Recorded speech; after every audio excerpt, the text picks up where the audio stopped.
Valerie. Halo. Aneh banget ya. Kenapa aneh sih? Kita kan ceritanya harusnya ngeliatin ke pemirsa kan. Pemirsa. Bukan pemirsa. Pemirsa. Iya. Ya udah gue cadel nggak? Udah cadel Udah karena. bisa akhirnya ditambah lagi satu. Tapi sebelum mulai ada pertanyaan yang pengen gue tanyain dulu awal. Apa tuh? Gue penasaran banget. Nama belakang lu siapa sih? Gue keterlaluan banget Bi. Karena kita temenan, kita dari 2017. Kita dari Gunung Agung meletus. Emang iya ya? Iya Jir, waktu itu gue gak bisa Oh balik. iya bener. Gak bisa balik Oh iya bener. kayak Gunung Agung meletus. Bener. 2017 berarti 16 16 ya? Iya 16 2016 ya? Harusnya cuma 3 hari ya. Iya. Iya 3 minggu. Pulang. Sampai sekarang gue gak tahu nama belakang lu. Valerie Lee. Ya nama Cina pada umumnya. Kalau enggak Wijaya Susanto. Jangankan nama belakang, nama lu Valerie aja gue taunya belakangan kan. Jadi lu? Karena kita kenalannya Ling. Oh iya. gue itu penyesalan one of my biggest regret ya, namain diri gue sendiri Ling. Tapi kan nggak bohong kan? Enggak, Maksudnya, nama Cina gue pun bukan Ling. Enggak, maksudnya kalau orang lihat pun lu kenalan Ling itu orang percaya. Nggak usah gue kenalan, itu gue bener waktu di, kenapa bisa Ling? Karena waktu di WTF itu ada satu bule yang kayak waktu itu rambut gue tuh biru, bener-bener biru BCA. Iya, gue lihat. Ya kan? Terus yang kayak tuh bule bilang, look at that Ling with blue hair. Terus gue kayak, satu gue bangga karena di notice bule. Sekarang kenapa Ling? Tapi catchy kan? Kayak Catchy. akhirnya lu pakai juga. Ya memang kalau misalnya gue kenalan kayak, nama lu Ling nggak? Iya. Nggak, tapi gue nggak nanya ya. Enggak, karena lu panggil gue Ling langsung kan. Iya sih. Itu tuh kenalan awalnya gue tau lu ke Bali. Iya. Terus gue nawarin foto. Iya. Buat yang nggak tahu, gue dulu Fotografer handal. fotografer yang suka nyari orang-orang yang liburan. Iya. Jadi sebelum ada selebgram yang sekarang WFB, dia udah ngelakuin dulu ya. Bener sih, karena saya biasanya memang di Bali ya. Iya, emang biasanya di Bali. Emang gue tinggalnya di Bali. Itu waktu itu kita pertama ketemu di Pisang. Iya. Yang aneh banget pertemuan itu karena ujung-ujungnya dia ikut gua for the weekend. Bener sih, yang harusnya foto hari itu doang ya. Itu dah, akhirnya kita spend 3 minggu bareng. Thanks to Gunung Agung. Karena dia jadi nggak bisa pulang. Ya karena kita juga biar mendapatkan patah hati pertama dia. Nggak pertama. Tapi patah hati. Pada masanya. Gue boleh ngomong gak sih? Boleh. Orangnya menikah lagi. Lah ya kan bener kan? Iya. Nggak salah dong. Jadi minggu lalu temen gue baru di-propose ya. Iya kan nggak salah. Nggak salah. Buat yang tahu. Saya minta izin sama kakaknya loh, Biam. Kakaknya asik masih sama gue. Waktu itu dia sempat nge-DM gue deh kayak mau ke Bali, mau foto lamaran kalau nggak salah. Hah, emang kakak Biam? Sebetulnya patah hatinya cuma waktu di Bali. Sampai Jakarta baru tahu. Oh gitu. Enggak. Ya, tapi itu random banget karena awalnya gue janjian buat foto sama Valerie. Ya. Waktu itu dia ke Bali dalam rangka ulang tahun mantan gebetannya dia ini. Kalau gebetan tuh dua arah ya. Kalau satu tuh lebih kayak mengidolakan jatuhnya. Ngerti gak? Kalau gebetan tuh kan gue ngegebet, ada respon baik banget gitu kan. Kalau cuma searah tuh idola namanya. Memperboden. Iya. Memperboden relationship-nya guys. Tapi itu acara ulang tahunnya temen lu kan? Iya. Terus yang ternyata tuh ngobrol asik segala macam, asik baper. Itu akhirnya gue ikut kesana buat ngefotoin acaranya. Yang Iya. ternyata temen lu itu temennya temen gue juga. Iya. Kayaknya. Gue jujur lupa banget. Itu black out gak sih? Enggak. Gue belum sealkoholik ini kok kayak gitu. Tapi minum. Cuman kayaknya enggak sampai yang setiap hari harus minum kayaknya ya. Iya. Iya. Kalau sehari ini karena beban hidup juga tinggi dan berat, saya harus minum setiap hari. Air putih. Oh iya, sehat banget ya tadi. Sebelum nyampe sini malah mintanya air putih. Beneran gak gimmick. Itu gue bukan air berwarna putih ya. Itu gue nggak tahu ya apa karena selain di sini atau abis ini dia bakal minum yang lain. Biasanya sebelum dan sesudah acara ya. Biar santai. Kalau misalnya tidak ada yang diminum membuat pusing atau tinggi, gemeteran ketemu orangnya. Grogi. Karena makin gede kayaknya saya juga makin dewasa. Makin ngikut ya? Makin ngikut. Sesuai umur. Tapi lu sekarang berarti based in Bali? Base Bali. For good? Gue mau bilang for good, tapi gue jujur suka tinggal di Bali, tapi tidak suka kerja di Bali. Oh gitu? Enggak. Sama sekali enggak. Karena gaya kerjanya nggak cocok? Gaya kerja sangat tidak cocok. Serius? Di Jakarta itu semua orang berburu-buru Nyari untuk kerja? bukan nyari kerja, untuk menyelesaikan kerjanya. Sih. Banyak yang tertunda di sini karena memang hidup mungkin slow. Iya sih, memang slow living dia. emang santai banget kan? Iya. Sebelum meeting kita brunch dulu. Abis itu kayak healing yoga. Tapi itu kalau misalnya buat orang-orang yang nggak pernah ngerasain kerja di luar Bali, ya nggak bakal tahu bedanya. Nggak salah. Ya karena lu kebiasaan kerja dengan face yang kayak cepat langsung kerjaan baru gitu kan. Gimana ya? Gue itu pernah kerja di satu clothing line. Dia nggak ada offline store sama sekali, cuman dia itu apa ya? Dia gede banget di Bali sebenarnya. Oke. Dia gede banget di Bali. Di Jakarta nggak gitu karena memang bajunya baju Bali. Oh gitu. Iya. Oke. Gue boleh sebut nama, cuman nanti dipip gitu. Kalau di nanti gue dituntut gue gak ada duit. Iya udah ya. Biasanya sih gue gak ada sensor ya. Jangan, tapi kalau benar gue gak ada duit. Belum jalan. Ya udah lu kalau mau sebut, ntar gue foto. Oke. Jadi lo Oke. ya, gue dulu jadi social media manajernya. Senin sampai Minggu gak ada libur. Iya, kerjanya online, tapi gak ada libur. Justru kerja online jam 8 pagi sampai jam 10 malam. Iya, justru biasanya kerja online itu nggak sih lebih kayak suka atasannya jadi. Tapi gue demen, gue tuh suka banget social media. Gue suka meneliti apakah itu dan gimana caranya. Gue sangat suka. Sih. Tapi gue nggak suka melakukan hal yang mundane, yang setiap hari, yang day to day task. Gue sangat nggak suka. Gue suka membuat template untuk lo bisa kerjain di 20 hari kemudian. Tapi kalau rutin yang benar-benar tiap hari. Ini benar-benar ya, kayak bisa 18 Juni, Valerie, ini, jam 9 sampai jam 10 pagi. Berarti gue harus ACC-nya jam 8 pagi dong. Bener. Dan lo tau kan dari story misalnya gue kasih heading gitu ya. Kasih heading, dia bisa minta ganti fontnya. Pas udah di-up? Iya. Keren. Dan itu setiap hari. Oke. Senin sampai Minggu. Lo bayangin gak sih bikin reels sehari 10 kali, lo bayangin gak? Tapi ya berarti itu lagi sistem kerjanya yang nggak cocok kan berarti. Di satu video transisi sekali aja kadang gue 10 kali take. Ini 10 kali 1 sekali take, lo bayangin. Buat 10 video. Dan buat 20 baju. Tapi apa itu nggak yang bikin lo akhirnya mulai, karena yang gue tau kan dari terakhir lo kesini setahu gue setelah itu nggak lama lo punya bisnis sendiri kan akhirnya. Maksudnya lo mulai, yang gue tahu sewaktu kita pertama kali ketemu lo kesini lo bikin tato temporary. Jadi sebelum kita ketemu itu gue 1,5 tahun atau 2 tahun gitu lupa, gue punya sulung alis. Oh iya benar. Kenapa jadi semi permanent tato? Karena gue galau. Baru putus pertama, wah gimana dong? Terus lo bikin sendiri? Bikin sendiri, nih lihat kan dari harusnya patience nih ya. Nih harusnya patience jadi kayak Pantene. Dan ini gak bisa hilang. Jangan tato sembarangan. Terus abis itu? Nah, karena kenapa sampai permanent tato? It's easy, it's making a lot of money at that time. At that moment. Iya, at that moment. Dan semi permanent tato, you should know itu gak bisa hilang. Tapi sebenarnya. gue selalu menyuarakan itu ke semua klien gue. Ya itu kenapa gue ke Bali juga karena healing. Lama-lama duit gue hilang. healing hilang duitnya. Habis itu balik lagi ke Jakarta, gue baru nerusin semi permanen itu sambil gue kerja kantor. Iya. Nah semenjak kerja kantor itu working pace gue memang jadi lebih cepat.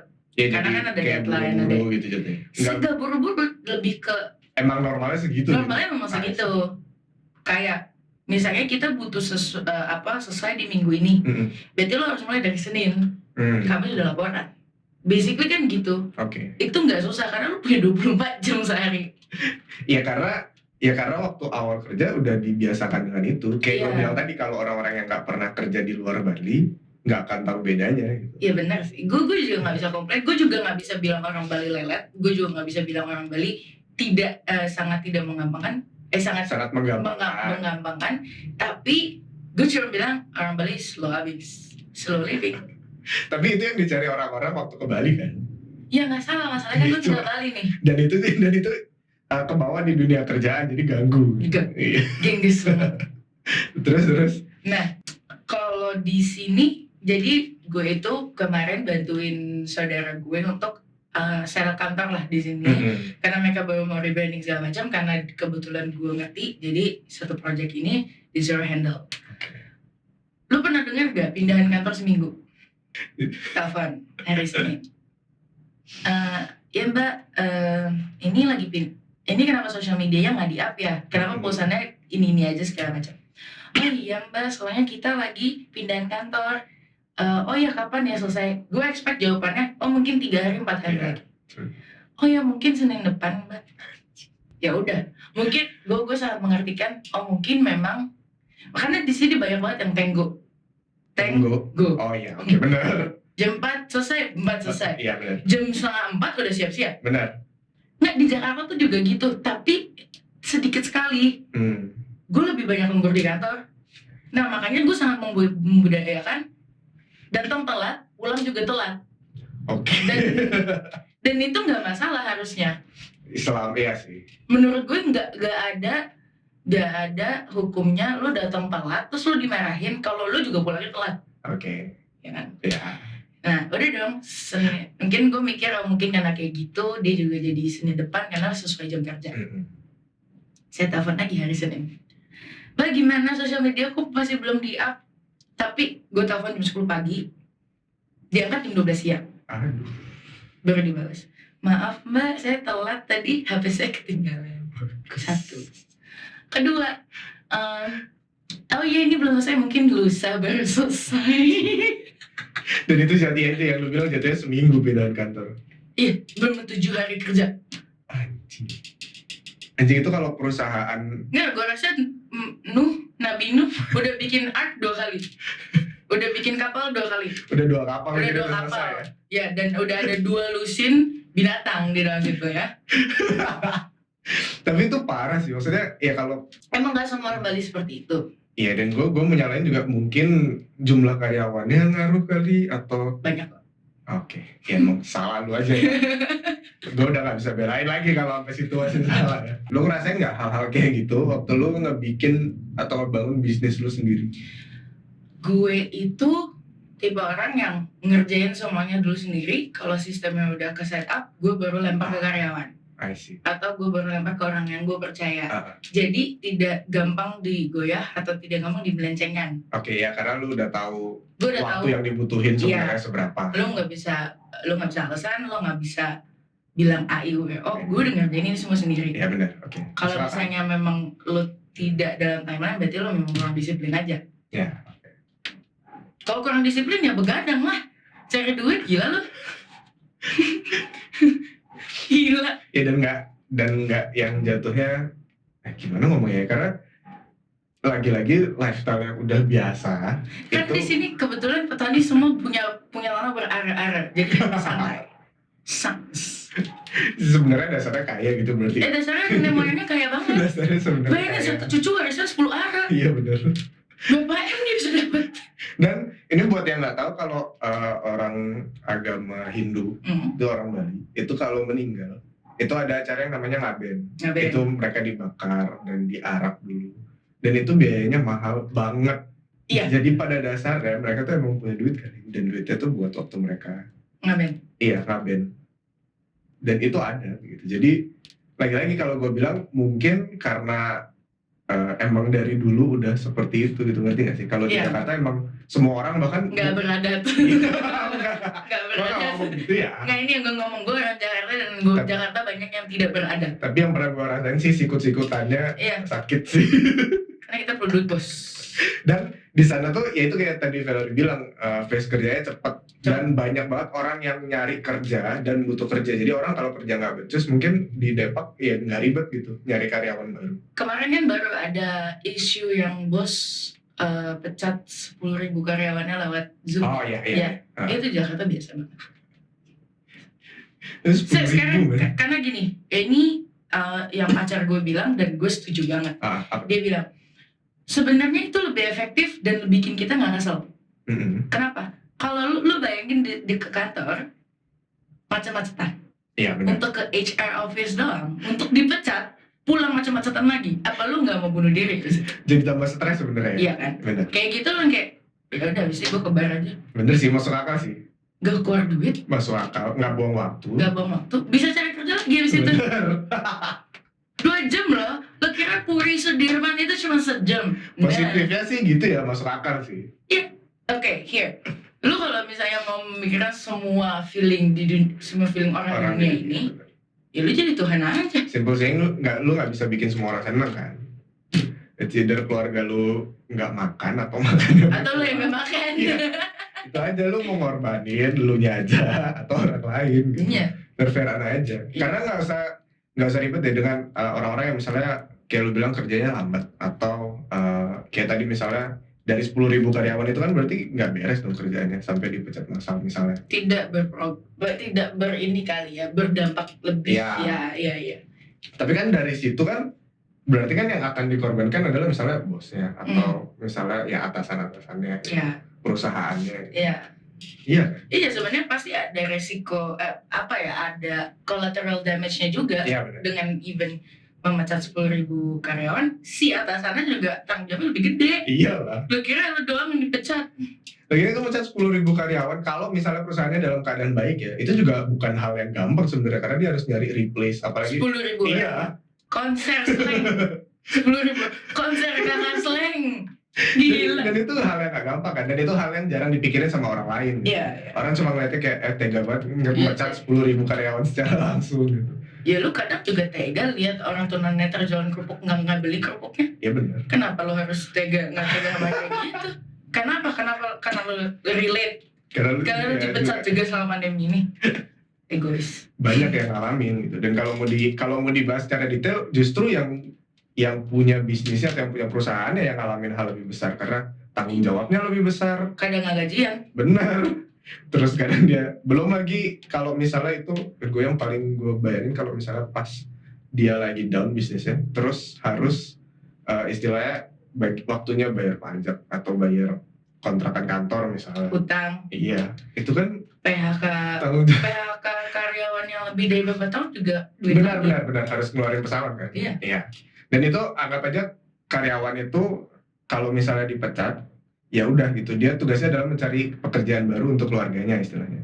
Tapi kalau buat bos-bos itu kan, kalau misalnya utangnya nggak dibayar, utang ke bank dia yang tanggung, kalau ketangkap dia yang ketangkap gitu kan. Itu tanggung jawabnya sama bebannya kan jauh lebih besar sebenarnya. Dan ingat ya, ini terjadi di US. Untuk orang Indonesia yang komplain, di US itu ada program yang lo kalau misalnya lagi gak ada kerjaan dan lo terdaftar di sistem mereka, lo tuh dapat duit sebulan. Oke, iya, jadi duit untuk lo nyari kerjaan. Semacam BPJS kita lah, ya. Ya. Which is gede nominalnya. Jadi kenapa harus nggak tega? Kalau di sini lo boleh nggak tega, karena BPJS kecil. Iya. Karena dia ambil bansos semuanya. Tapi ya ngomong-ngomong soal bisnis, kan lu kemarin waktu awal-awal pandemi, berarti kan lu ngalamin yang lu lagi bangun bisnis kan, lu lagi ngerjain sesuatu. Enggak. Gue baru keluarin bisnis saat pandemi. Justru saat pandemi? Oh, yang buat kurus itu. Oh ya, oke, benar. Yeah. Sorry, bisnis lu tuh apa aja sih? Karena gue kadang-kadang bingung, tau gak? Kadang-kadang tuh kebanyakan atau kadang-kadang tuh dia mempromosikan yang dia tuh baik, jadi mempromosikan yang punya teman-temannya, semuanya punya siapa aja gitu. Dia kalau tukang nasi goreng di depan dia kenal, dia promosiin kayaknya. Tapi karena gue demen makan, jadi kayak kadang temen gue kasih makan kayak gue dengan senang hati sih promosiin. Tapi kalau gak enak gue bisa marah-marah ke dia. Tapi di story-nya tetap enak? Enggak. Oh, enggak. Karena kan jadi bayar ya. Jadi jujur aja. Iya, jujur. Jadi bisnis lu tuh apa aja sih? Gue tuh punya jamu jamu untuk menahan nafsu makan. Oke. Dan isinya tuh kayak jamu, ada teh, pokoknya herbal gitu. Sepaket gitu. Sepaket. Gue punya bisnis kedua, gue ada nail oil. Ya, itu yang gue cuticle tahu. oil ya, untuk kuku, untuk kesehatan cuticle, dan pokoknya berbidang di essential oil ya, cuman kita jadikan satu produk gitu ya. Kita nggak jual per essential oil gitu. Arak sama clothing line. Oke. Yang mau launching. Yang paling terakhir udah launching Arak. Arak 3 Februari nanti. Nanti resminya 25 ini clothing line. Oh, justru clothing line-nya akan rilis dulu. Rilis duluan. Karena kayak gue nggak bisa deh arak dulu baru clothing line. Beda. Kalau misalnya clothing line itu lu butuh 5 hari untuk jualan, habis itu udah tinggal di adsense aja kan. Iya sih benar. Kalau arak lu benar-benar harus benar socialize gitu kalau arak. Iya juga sih. Tapi dari berarti 4. Iya, yang lain bekerja dengan orang berarti. Iya kan. Maksudnya so far yang bisnis lu sendiri. Bisnis 4 ya. Yang paling gue mau nanya susahnya dulu biar orang nggak keburu ngikut ya. Yang paling ribet atau yang paling berat? Justru arak. Kenapa? Oke, ini buat yang nggak tahu ya, ini gue bahas dikit ya. Kan arak ini adalah produk alkohol Februari yang tadi dia bilang akan rilisnya justru Februari. Iya. Dan itu dia akan jual base-nya di Bali di sini. Dan arak itu di Bali adalah hal yang sangat umum banget sebenarnya. Iya, betul. Iya kan. Jadi menurut gue pribadi seharusnya gampang. Iya, bukan hal yang susah. Itu ini juga dari mata awam. Iya, dari mata awam ya. Iya. Jadi gini, di tahun lalu 2020 itu baru diresmikan sama Jokowi bahwa arak itu untuk UMKM. Bagus. Momennya ya. Iya. Pas banget. Karena gue baca itu jadi kayak bagus juga nih. Nah, jadi gue berpikir, oh berarti ini bisa di BPOM kan, atau at least izinnya gampang.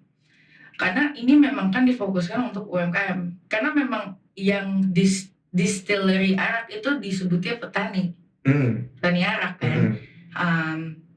Jadi gue berpikir, ya udah gue mau coba build brandnya dulu, baru deh nanti izin belakangan kalau gampang, ya kan?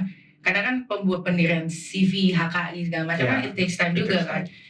Sedangkan izin it's a 1 or 2 days work doang sebenarnya, tinggal bayar doang. Indonesia ya.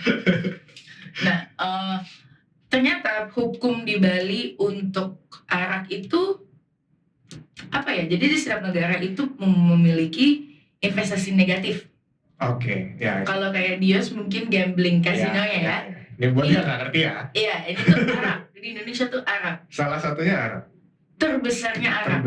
Iya. Berarti yang kita bisa conclude dari sini adalah hukumnya abu-abu. Izinnya abu-abu, semuanya abu-abu. Ya itu berarti satu hari bisa dianggap boleh, di hari lain bisa tiba-tiba kena masalah hukum. Boleh kok, semua di Jakarta, di Indonesia semuanya boleh asal punya duit. Itu yang kita nggak ada.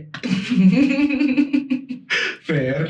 Kunci dari masalahnya itu di situ. Betul. Tapi kita nggak punya kunci. Kita nggak punya kuncinya. Lebih tepatnya nggak bisa dibikin juga. Benar.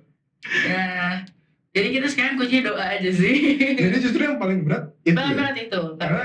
Karena jujur gue waktu pertama kali dengar lu bilang lu mau bikin bisnis arak ini, bisnis minuman, menurut gue itu akan jadi hal yang sangat gampang gitu. Karena basic bisnis demand-nya tinggi, lu bisa jual either harganya mahal atau jumlahnya banyak kan. Betul. Iya kan. Gitu. Nah menurut gue demand-nya di sini tuh sangat tinggi gitu, dan itu adalah hal yang dikonsumsi orang sehari-hari. Dan yang gue perhatikan, walaupun arak itu terkenal banget di Bali dan hal yang umum, tidak ada infus arak yang enak yang gue pernah coba. Ini disclaimer, gue punya brand arak. Karena sebelum gue punya brand ini, pasti gue tes market semua infus arak yang gue bisa dapat. Bener sih.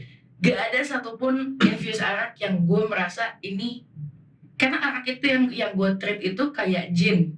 Arak itu kayak gin sifatnya. Gue pernah cobain infuse raspberry gin dan itu enak banget. Bukan yang gue sebut aja deh. Gak apa-apa sebut. Yang itu kan kayak manis manis banget kan. Itu nggak infused, they're chemically dimasukin. Oke. Ini infused raspberry yang kayak di endepin selama 30 hari. Ya jatuhnya dari proses fermentasinya udah dijadiin satu. Iya, dan itu sama sekali tidak ada bau ada bau jinnya tapi tidak menyengat. Rasanya juga raspberry banget. Itu enak. Itu harusnya tuh infused arak kayak gitu, bukan Bovita lo masukin arak. Tolong ya, siapapun Anda. Tapi ya maksudnya ya berarti udah pasti buat lo bikin bisnis lo riset kan. Iya. Dan itu pertama makan waktu. Itu makan lambung yang sangat banyak. Saya sakit lambung, beli obat lambung. Makan biaya. Nggak sih, sebenarnya murah soalnya arak. Enggak buat obatnya. Oh iya. Justru buat berobat. Gila, satu obat gue bisa beli 10 botol arak. Justru buat berobatnya yang mahal. Gue beneran sampai kayak gue kebanyakan testing arak A, B, C, D, beda-beda. Gue beneran sampai diinvest di Solo kemarin, gue gak bercanda. Dan itu gue habis 1,9, gila itu bisa beli bebelusin arak. Berapa lama lu di Solo? Setengah hari. Bener-bener. Tapi ya itu hal yang ya tergantung bisnisnya juga sih, lagi-lagi orang kadang-kadang mikir kalau mau bikin bisnis cuma butuh modal buat mulai nyoba usahanya untuk apa ya, tapi untuk risetnya, untuk konsekuensi di balik risetnya itu kadang-kadang orang nggak ngitung kan. Gue itu cukup alkoholik, gimana ya, gue itu sangat mencintai minum dengan bertanggung jawab. Iya, very responsibly. Kayak gue jujur ya, gue nggak pernah sekali, tapi gue tidak membenarkan itu. Gue pernah sekali dan tidak gue ulangin lagi. Gue nggak pernah, lebih dari itu gue nggak pernah nyetir sambil minum. Gak pernah sama sekali, dan gue selalu minum di rumah habis itu tidur. Itu juga hal yang sebenarnya jauh lebih enak sih, minum di rumah atau minum di satu villa. Lu nggak harus pulang lepas makeup ya, kalau untuk cewek. Karena kalau tidak makeup besoknya jelek banget muka lo. Kalau buat kita yang cowok, kita nggak harus nyetir. Iya. Nggak harus nyetir pulang, nggak harus. Buka pintu. Iya. Either kita bakal nahan diri minumnya karena kita tahu nyetir, atau nyetirnya jadi bahaya kan. Tapi kan kentang kan. Kayak udah kesini capek-capek, pengen mabuk. Pulang sober. Yang kentang. Tapi tadi pas gue mau nanya tentang bisnis lu, lu bilang yang paling menguntungkan. Itu yang mana? Ini maaf banget sebelumnya kalau kata-kata gue terlalu kasar. Yes. Tapi jamu kurus, jamu yang bikin kurus itu yang paling menguntungkan. Karena kebetulan cewek-cewek insecure itu very konsumtif kan. Sangat loh. Cewek in general is konsumtif, cuman cewek insecure itu a whole another level of konsumtif.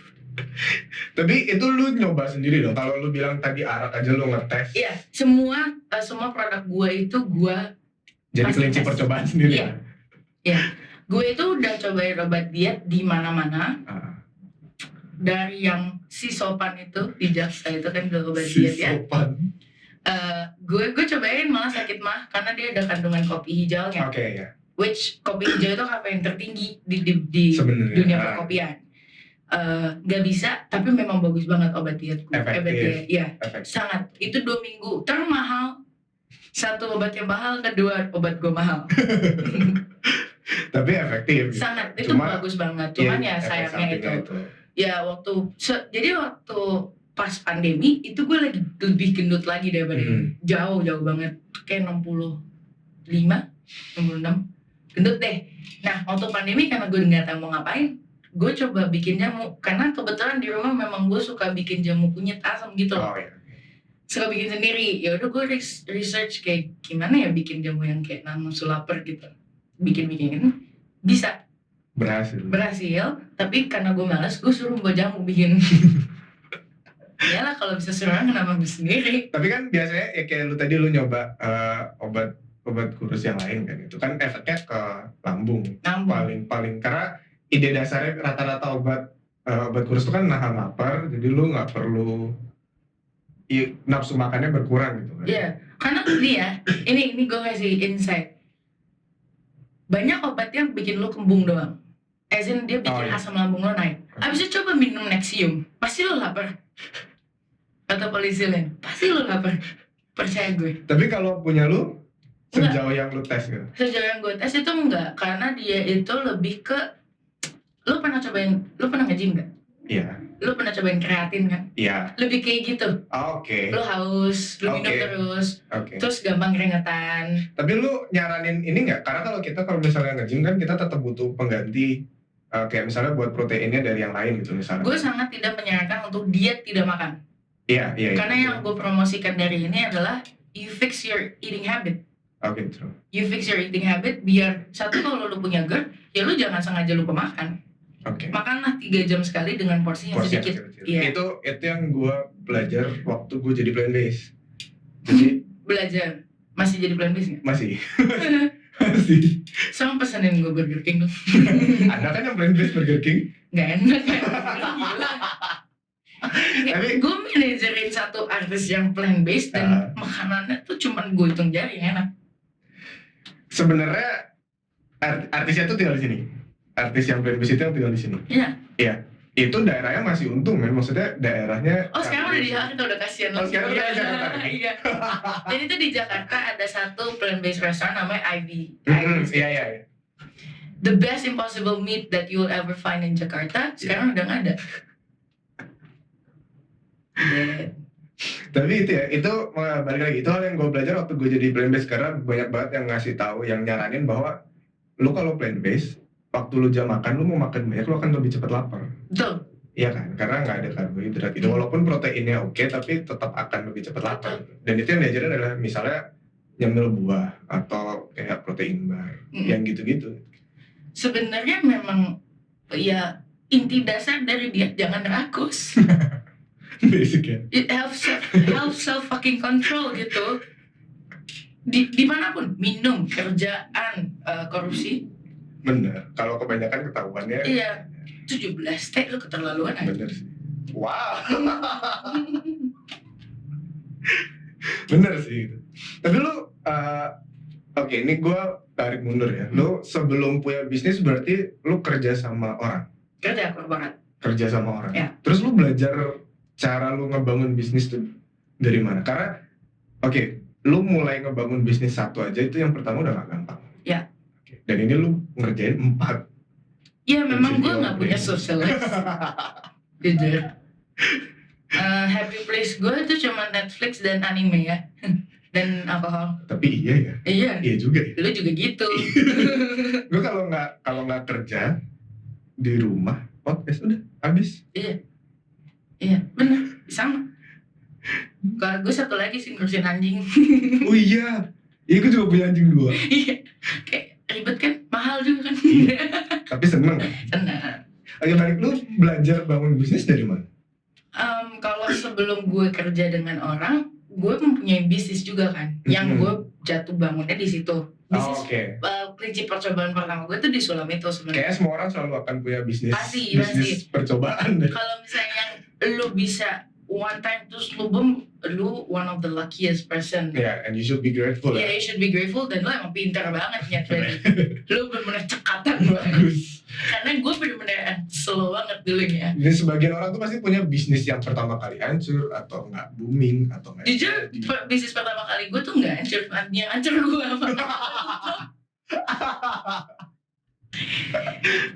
Notes ya, kalau misalnya belum dewasa jangan pacaran dan jangan berbisnis. Atau jangan digabung deh. Jangan di waktu yang bersamaan. Jangan. Nanti putus semuanya hancur. Makanya gue ketemu dia. Bener juga. Iya.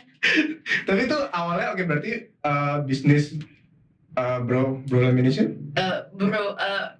Sulam Alis. Itu dulu, di situ lu belajar. Benar-benar belajar cara promosi. Gue belajar advertising Instagram pertama kali di situ.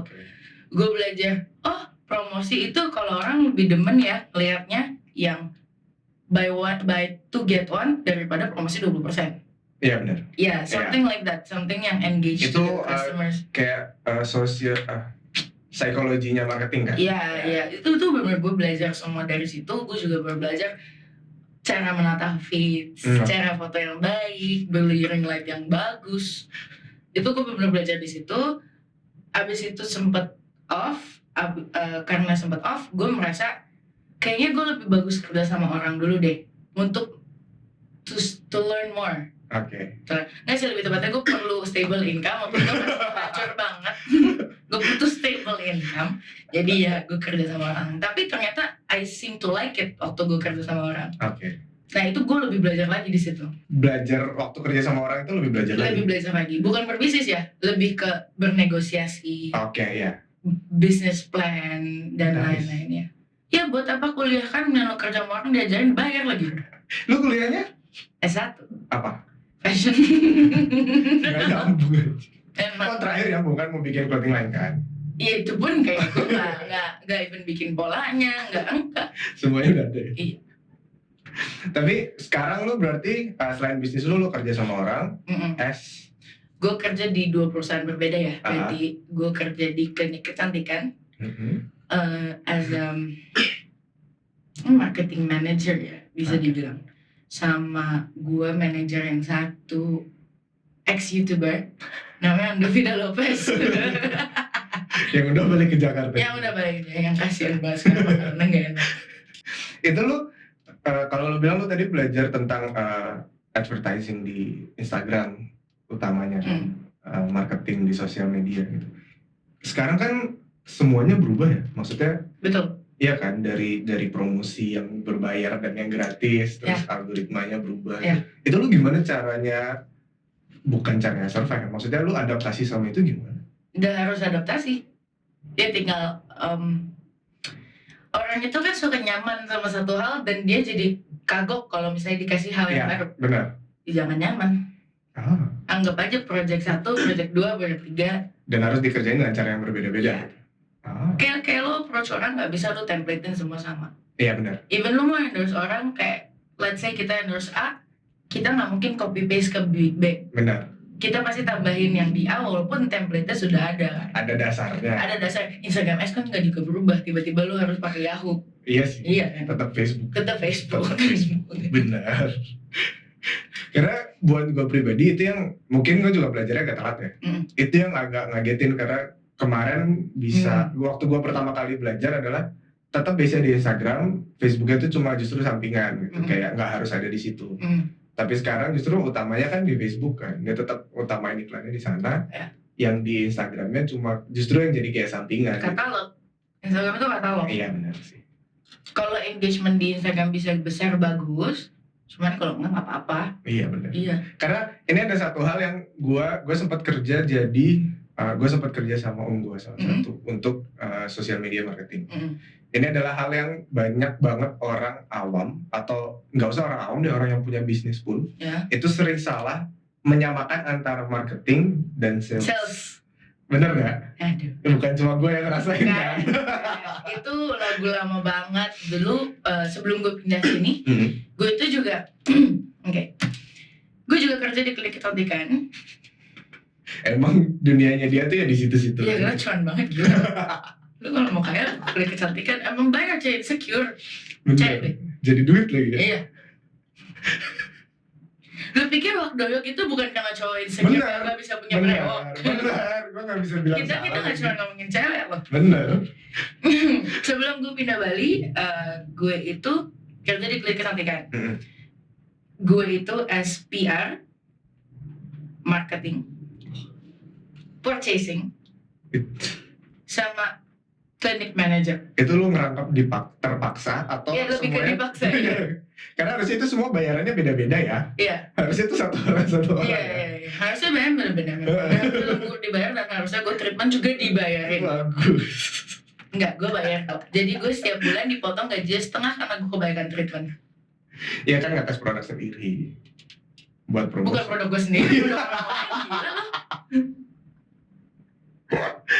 Oke, sebelum lu pindah sini lu kerja di situ. Iya, one of the reason gue keluar karena memang gak adil aja sih menurut gue. Kayak gue kan di depan nih, ini muka gue tuh jualan klinik lo. Iya benar. Dia tuh bayarin dong. Iya PR juga ya. Iya, gue PR loh, Iya, yang kayak berjabat tangan dengan klien sebelum konsul ke dokter, Benar. konsul ke gue dulu. Harusnya jatuhnya jadi investment gitu. Iya, investasi jangka panjang. Iya tapi itu hal yang, lu pernah ngerasain nggak? Maksudnya lu kerja sama orang gitu. Ya, menurut lu hal apa yang bikin kebanyakan orang anggap bahwa marketing dan sales itu adalah hal yang sama? Karena kebanyakan pioner di sini tuh orang tua. Jujur emang dulu divisinya sales and marketing. Iya sih. Jadi Iya sih. you juga nggak bisa terlalu komplain kalau bos lu tua. Bener Ya lu sih. harus ngerti. Benar sih. Dan untuk bikin mereka ngerti, they have been living 40 years, 30 years knowing that, tiba-tiba lu suruh ganti in a year. Ya Mana bisa. itu balik kayak yang tadi lu bilang kan, orang suka sesuatu yang nyaman. Iya. Kalau tiba-tiba diganti ya nggak. Coba gini. Gue yakin bokap lu tidak setuju atas perkawinan LGBTQ. Bener. Ya kan? Iya. Coba lu ganti pikiran dia. Susah. Ya, bukan susah, hampir tidak mungkin dong. Iya. Ya udah. Apalagi Indonesia negara yang besar dengan agamanya ya. Fun fact. Kita sudah punya KTP transpuan. Serius? Oh? Gue baru tahu loh. Untuk negara yang seperti ini. Iya. Itu hebat banget. Dan gue baru tahu. Iya. Itu sejak kapan? Nah, I forgot, cuman udah ada. Either udah ada atau mau dibuat dan hampir jadi ya. Tapi ya itu. Udah terpikirkan. Itu tuh bagus banget kan. Itu big step. Big step sekali. Makanya kayak ya mau ngomong apa? Hidup. Gue cuma bisa bilang, sumpah emang banyak banget yang komplain sales sama marketing itu beda. Iya. Betul. Marketing is a playing field yang lo coba, gagal, coba lagi. Iya benar. Sales itu lo ada target yang lo harus achieve. Harus dicapai gitu. Ya, kalau zaman dulu karena nggak ada sosial media, dua-dua digabung. Jadi satu. Lu suruh perusahaan plastik yang si Om Leong ini punya, dia nggak bakal ngerti.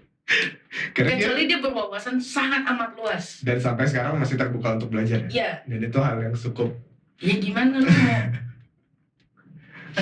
orang milioner mau dengerin anak yang dapet UMR doang? Iya benar.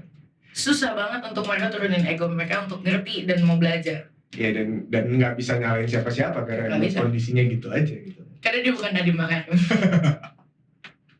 Mungkin kalau Nadiem Makarim dia mau dengerin kita. Mungkin. Itu pun mungkin. Lulusan Harvard loh. Iya sih. Kemendikbud loh. Oke. Gue pengen podcast itu sekali-sekali ada isinya kali. Gue tuh pengen lu as a person yang gue tahu bahwa lu bangun 4 bisnis dan lu punya istilahnya lu struggle dari awal. Oh jadi bagian gue nih ada isinya nih? Ada dikit. Aduh. Ada dikit. Seneng deh. Dikit ya. Pendidikan gue juga. Gak sia-sia SMA di Smart 1 penabur. Nggak, gue pengen nanya sama lu gitu. Kalau buat orang-orang yang mau memulai, apalagi tadi lu bilang pertama lu mulai bisnis lu yang obat diet, itu kan waktu pandemi kan. Itu berarti momen yang sebenarnya susah untuk memulai sesuatu. Betul. Oke. Itu kan berarti punya struggle yang beda lagi, punya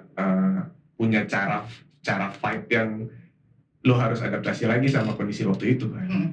Gue mau nanya sama lu.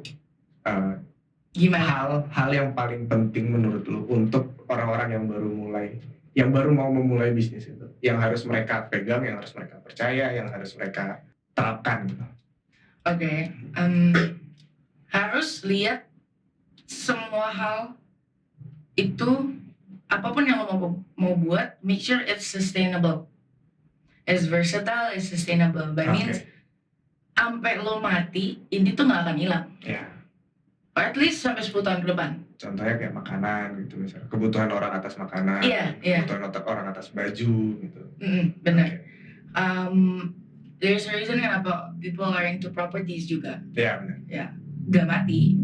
Walaupun emang kenapa kalau kumoran seumur hidup gue? Suka-suka gue aja. Iya benar sih. Tapi dari segi bisnis kan ya itu tadi sustainable kan. It's sustainable dan cuannya gede aja dan itu langsung. Langsung. Tidak investasi berjangka yang kayak di bank-bank saat ini ya. It's sustainable as in kita harus lihat problem di dunia ini tuh apa. And then lu kerucutin problem di lingkungan lu tuh apa. Make sure your solution to the problem. Jadi pastiin produknya kita adalah jawaban dari keresahan orang-orang ini. Kebutuhan orang-orang ini. Lebih tepatnya keresahan. Kalau kebutuhan doang kurang pas sellingnya. Terbatas ya. Kurang pas selling. Masuk akal. Coba lu imagine beras itu dihitungnya per butir. Coba. Nggak, lu dapat ide dari mana sih untuk bisa kepikiran bahwa coba bayangin kalau beras tuh dihitungnya per butir? Ya karena nggak mungkin. Iya. Ya, karena nggak mungkin. Cuman kalau misalnya padi kita semua mati ya, lu harus kayak gitu untuk Iya sih. survive dong. Iya tuh. Kalau kita dulu bisa pakai seashell untuk barter, dan itu duit kita dulu somehow. Sekarang kita pakai kalung coker itu, anak-anak indie. Kenapa enggak beras bisa dihitung per butir? Udang dulu makanan untuk orang penjara loh, untuk narapidana. Sekarang apa? One of the luxurious thing that you can buy to eat ya. Tergantung marketing, man. Bener sih. Kaviar Iya. sama telur kan? Apa bedanya? Cuma karena ikannya aja. Ikannya aja rare. Apa ikannya? Rare. Jadi bagus kedengarannya kalau bahasa Inggris. Emang bagus. Nama gue kan Valerie, bukan Valerie. Nah, susah kan? Susah banget sih. Kayaknya nyokap gue kayaknya benci deh sama gue. Ngasih nama Valerie gitu. Nama gue tuh aslinya Verena Valerie. Keterlaluan kan? Ya kan dia ngasih nama nggak tahu ya. Ya dia harusnya bisa cadel sama anaknya bisa cadel atau enggak. Oke, tapi apa lagi? Maksudnya, yang pertama kita butuh tahu bahwa bisnis yang mau kita bikin atau yang mau kita lakukan itu sustainable. Kan kalau misalnya in every business lo harus bikin kayak 5W 4H. Kebalik kayak what, when, where, why, 5W sama 1H. how. Oh, how. Iya, 5W 1H. Iya benar. Berarti when, where, what, who, how. Iya, how. Iya benar. 4W 1H. Iya. Sorry guys. Oh, itu juga lu pikirin gitu? Pasti, lu harus pikirin karena at least lu nggak usah bikin sampai bisnis plan gede banget, enggak. Tapi at least lu tahu poin yang jadi guideline lu ntar, jadi lu nggak melenceng. Karena kalau lu perhatiin banyak banget clothing line yang memang engagementnya bagus banget. Ya tapi lu nggak jualan BH jadi sepatu juga tiba-tiba kan. Oke, ya. Karena kan memang iya. It's okay, gue nggak menjudge itu, tapi alangkah baiknya sebagai brand yang baru keluar jangan melenceng dari situ. Ya punya pemikiran dikit lah. Jangan kayak babil. Oke sih, maksudnya itu hal yang benar-benar harus dipegang sama orang waktu mau bangun bisnis itu. Kalau enggak, ya, dan kedua, make sure you maintain it well aja. Jadi gini, in marketing mereka tuh istilahnya indoor sama outdoor marketing. Tapi kalau gue merasa gue lebih nyaman bilang diligent sama smart marketing. Diligent sama smart marketing. Diligent marketing itu yang gue lakukan waktu gue kerja sama si clothing brand itu. Tiap hari konten, reels. Post share jam 9 pagi, jam 6 sore. Kayak sama anjing. 5 waktu. Anjing. Gimana harusnya kita nggak ngerti lagi ya? Iya. Oke, terus yang satunya adalah smart marketing. Arif Muhammad bikin spanduk capres. Oh iya. That's smart marketing. Oke. Orang pasti ingat. Bener sih. Yang pertama kali WhatsApp Sika yang di Holy Wings. That's smart marketing. Bener, setuju. You did it once, everyone remember you. Bener. Diligent marketing itu dilakukan pada semua klinik kecantikan yang pelopor lah di Indonesia. RH Klinik itu dia taruh billboard di seluruh penjuru Indonesia ini. Billboard loh, gak murah. Iya. Satu billboard 300 juta. Bener. That's diligent marketing hitungannya. Karena itu nggak murahnya dan itu di semuanya dan lu melakukan di berbulan-bulan. Iya. Tapi karena itu mereka jadi pioner. Coba gue tanya lo, klinik kecantikan yang bagus apa ya? Kalau di otak cowok pasti pertama kali RH. Iya sih. Iya. Kalau cewek yang nggak ngerti skincare pasti RH. Karena itu yang paling sering mereka lihat istilahnya. Ya, that's the aqua of skincare. Iya tuh. Dan mereka kerja sama-sama aqua loh. Dari yang sebuah brand bisa jadi nama air mineral tuh digantikan dengan teh pucuk juga lo panggilnya teh botol. Iya. Padahal teh pucuk lebih enak. Gue ada lagi teh pucuk. Teh kotak juga lebih enak, lebih 50% lebih banyak lagi daripada teh botol. Iya.